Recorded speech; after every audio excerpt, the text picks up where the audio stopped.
بسم الله الرحمن الرحیم. با عرض سلام و خوش آمدگویی خدمت همه شما شرکت کنندگان عزیز در دوره جامع آموزش تجوید قرآن کریم. چند نکته مهم در مورد ادغام نون ساکنه وجود داره که در این جلسه با هم دیگه یاد میگیریم. نکته اول اینه که اگر نون ساکنه و یکی از حروف یرملون در یک کلمه واقع بشن دیگه ادغامی صورت نمیگیره و نون اظهار میشه که به این حالت اظهار مطلق میگن. این حالت فقط در 4 جای قرآن وجود داره. مورد اول در کلمه دنیا، مورد دوم بنیان، مورد سوم صنوان و مورد آخر قنوان. پس درسته که در این 4 مثال نون ساکن به یکی از حروف یرملون رسیده، اما چون در یک کلمه هستند ادغام صورت نمیگیره و کاملا نون اظهار میشه.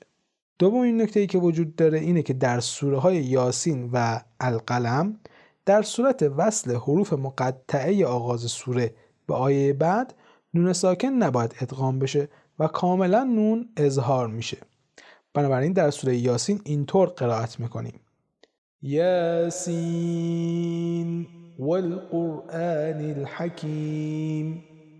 پس درسته که اینجا نون ساکن به همراه واو در 2 کلمه مجزا قرار دارن، ولی ادغام در این هنگام صورت نمیگیره، یعنی نباید این عبارت به صورت یاسی والقرآن خونده بشه و قرائت صحیح همونی هست که به صورت اظهار خونده بشه.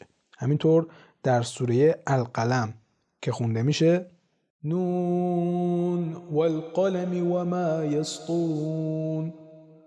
و اینجا درسته که نون ساکن به حرف واو میرسه، اما اجازه ادغام در اینجا وجود نداره، یعنی نباید قرائت بشه نو والقلم، بلکه به همون صورتی که در ابتدای کار قرائت شد باید خونده بشه و نون در اینجا کاملا اظهار میشه. بسیار خوب، در این جلسه مباحث مربوط به ادغام به پایان میرسه. پس تا جلسه بعد همه شما رو به خدای بزرگ میسپارم. خدا یار و نگهدار.